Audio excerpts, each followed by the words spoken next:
get him, go!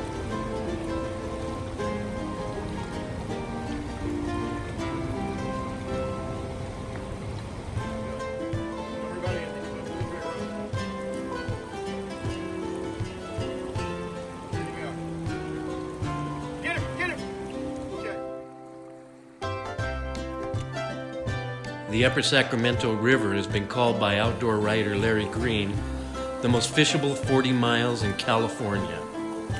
This south-flowing river roughly divides the southern Cascades from the Klamath Mountain Range.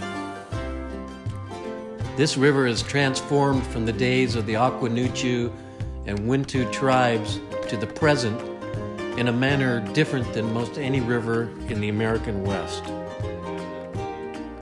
The tribes who lived along its banks gave way to trappers, who in turn gave way to government-sponsored exploring expeditions, which in turn gave way to the California Gold Rush. The Gold Rush inevitably gave way to stagecoaching and Mineral Springs health resorts, which dotted the entire Upper Sacramento River Canyon. Bounded by wilderness to the west and wilderness to the east, at least 60,000 people get a glimpse of this river every day. Once the domain of grizzly bear, wolves, and spawning salmon, what remains today is a picturesque freestone trout stream. While the McCloud, one ridge over to the east, is packed with anglers every day, the Upper Sacramento remains hidden in plain sight.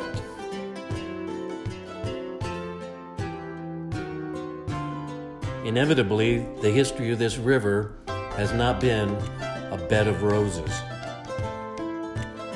In July of 1991, disaster struck. Nature, though, abhors a vacuum, and the river rebounded. Today, this renowned trout stream flourishes. And in Dunsmuir, the hub of activity along the river, is the oldest fly shop in California. And Bob Grace, the proprietor, can even wring $38.12 out of a Cal Trouter. After a sale like this, he can basically shut down for the rest of the week. Now though, it's October caddis season along the river. This time of year, we're using flies from the left side of the left fly box. On the other hand, I've had more than one seasoned angler sourly confide to me that October caddis is the most overrated hatch. These insects are curious in many ways. First, they live for weeks as a winged insect, as opposed to, say, a mayfly, which may only live for 24 hours. Here, we actually see them guzzling up water droplets in the sink. In addition to emerging on the banks, on rocks, we've also been able to document that they emerge right out in the stream itself. This is the trout's last big feed of the season, before rains turn to wet snow and the days shorten.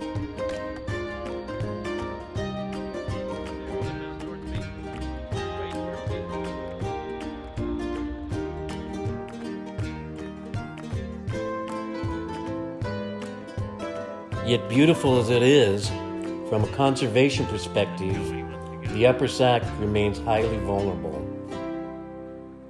I still remind myself of this from time to time as I wade up the river. We'll see you around the next bend.